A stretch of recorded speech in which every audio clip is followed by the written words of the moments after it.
Здраво и добро дојдовте во уште едно видео, каде што ова видео ќе зборим за интерхромозомски промени, односно сите промени кои се карактеризирани за размена на структурни промени на хромозомите помеѓу два нехомологни хромозома. Значи не се хомологни, речеме овој тука има хомологен пар и овој има хомологен пар. Ама размена помеѓу овие хромозоми кои не се хомологни се интерхромозомски промени. Така. Сега, првата која ќе разгледаме е всушност транслокација, што е многу просто само тоа ни кажува. Сега транслокацијата може биде и интрахромозомска, која требаше да стои во минатото видео, но ќе ја спомнеме во интерхромозомските, бејќи почесто таму стои. Сега, таа може биде нереципрочна, бејќи само една хроматида е во прашање, која може биде нели и помеѓу хомологната, каде што има внатре интрахромозомска, значи овако што реков може да биде и во минатото видео кај интрахромозомски, транслокација. Овој сегмент е едноставно поминал на долниот дел, така. Гледаме од тука, преминал дека доле, тука сега горе фали, така го нема. И тоа е едноставно транслокација. Се транслоцирал сегментот. Сега, се задржиме на тоа што нас ни треба за ова видео, односно интерхромозомските. Имаме нереципрочна кога ова е например еден хомологен, овој хромозом е хромозом од еден хомологен пар, а овој е хромозом од друг хомологен пар. Гледаме дека се различни по големина, така се од различни хомологни парови.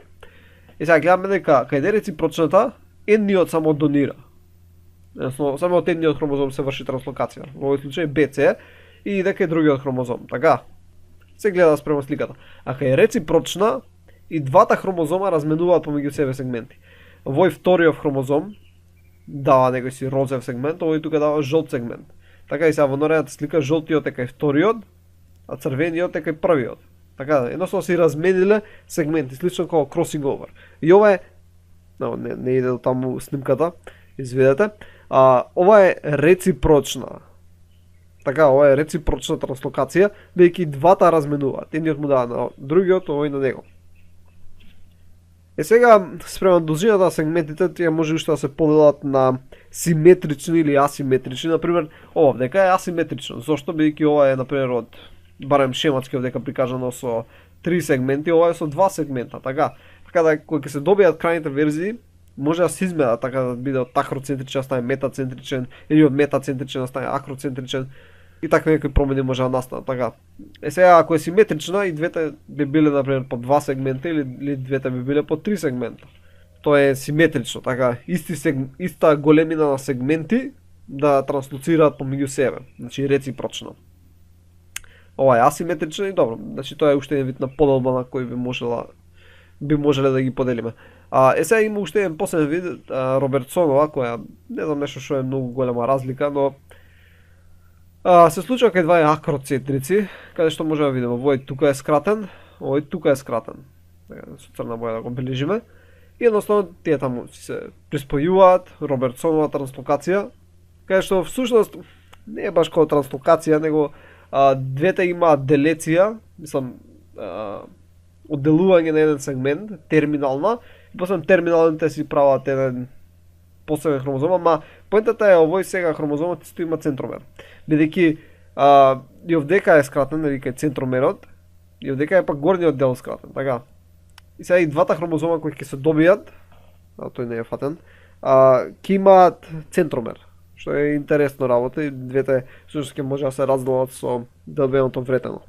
Но обично како што пише овој обично се губи, бидејќи нефункционален формира така наречено микронуклеус. Добро, значи тоа е Робертсонова транслокација. И ова вие беа реципрочна и нереципрочна, која исто така како што реков може да биде симетрична или несиметрична.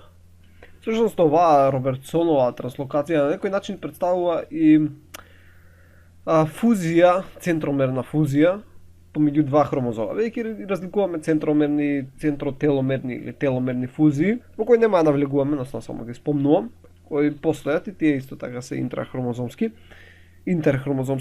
Сега, уште важно да спомнеме за транслокациите дека многу голем број се компатибилни со живот, но предизвикуваат заболувања, особено канцер.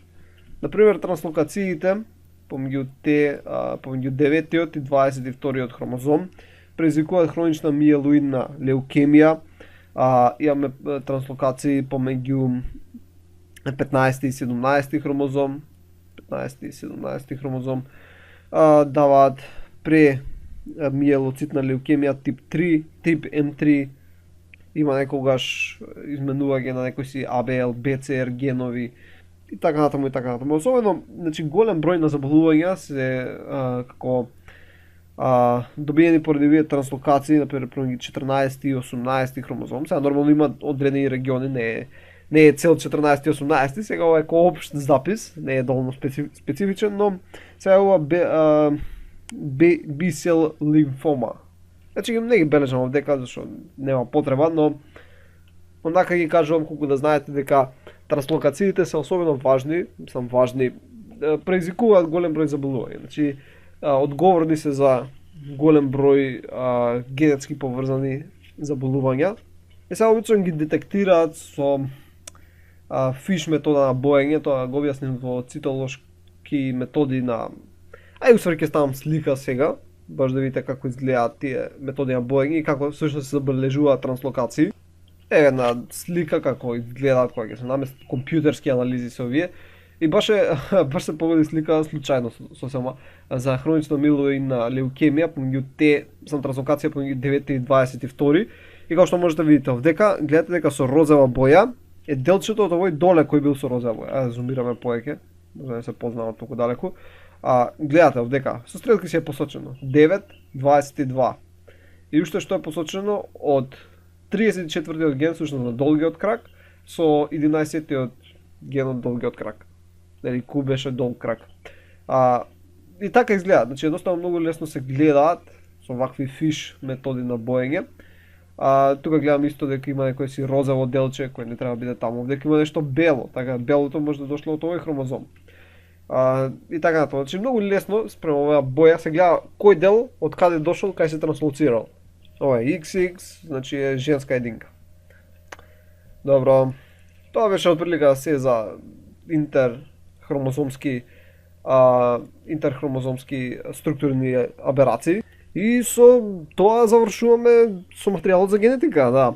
Нормално ќе ставам сега уште некое сигурно видео после ова за некои задачи како ќе решам, но ќе направам едно видео како некои крајни зборови општо за курсов по генетика.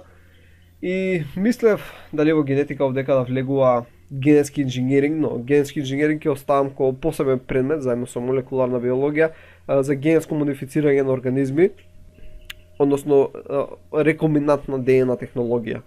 И тоа ќе иде некако заедно со некоја методологија од молекуларната биологија. Но тоа војнина. Значи со ова главно завршуваме со материјал со генетика и како што реков ќе има уште некое си видео после ова, каде што ќе осумирам, ќе дам некои крајни мисли и така. Добро, благодарам што гледавте и ќе се видиме во наредното видео. Довидување.